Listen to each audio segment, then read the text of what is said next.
Hello everyone, welcome to another video. কিছুদিন আগে এই ছবিটা আমি ফেসবুকে হাফ কমপ্লিট হওয়া অবস্থায় পোস্ট করেছিলাম। আজকে সেটারই জল রঙের প্রসেসিংটা দেখাচ্ছি। প্রথমে দেবীর গাত্রবর্ণের জন্য আমি বেস কালার হিসেবে ইয়েলো আর তারপরে হালকা একটা লাইট অরেঞ্জ কালার নিয়েছি। এখানে আমি রঙের মিডিয়াম ইউজ করছি ওয়াটার কালার। এটা আমি ওয়াটার কালার কেক ইউজ করছি ডমসের। আর এখানে আমি পদ্মের ডাঁটিগুলো এবং যথাক্রমে দেবীর পাড়ের কিছুটা অংশ, এখানে তোমরা দেখতে পাচ্ছ যে পাড়টা রং করতে গিয়ে আমি ভুলে এখানে ভিজে রঙের মধ্যে আরেকটা লেয়ার দেওয়ার চেষ্টা করেছিলাম, তো রংটা ছড়িয়ে গেছে। তারপরে দেবীর গাত্রবর্ণের কিছু কিছু জায়গায় আমার শেডিং করার প্রয়োজন ছিল, যেমন হাতে, সেই জায়গার শেডিংগুলো আমি করে নিচ্ছি। একই সঙ্গে আমি শাড়ির শেডিংটা করে নেব।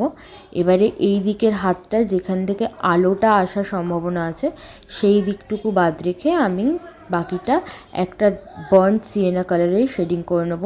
আর দেবীর হাতের পদ্মটা আমি শেড করছি। এখানে খুব একটা আমি বেশি কারুকার্যপূর্ণ কাজ আমি দেখাতে চাই না, কারণ এই কাজগুলো হয় খুবই সিম্পল এবং যাতে খুবই এলিগেন্ট লাগে সিম্পলি, সেই রকম মোটিভে আমি কাজটা করার চেষ্টা করেছি। চুলের জন্য আমি এখানে স্যাপ গ্রিন কালারটা বেস হিসেবে ইউজ করেছি। তারপরে আমি এখানে ইউজ করেছি ডার্ক ব্রাউন কালারটা, যেহেতু আমি চুলে একেবারে ব্ল্যাকটা দিতে পছন্দ করি না। তারপরে ডার্ক ব্রাউনের সঙ্গে একটুখানি আলট্রামারিন ব্লু মিশিয়ে আমি এখানে চুলের বাকি শেডিংটা করেছি।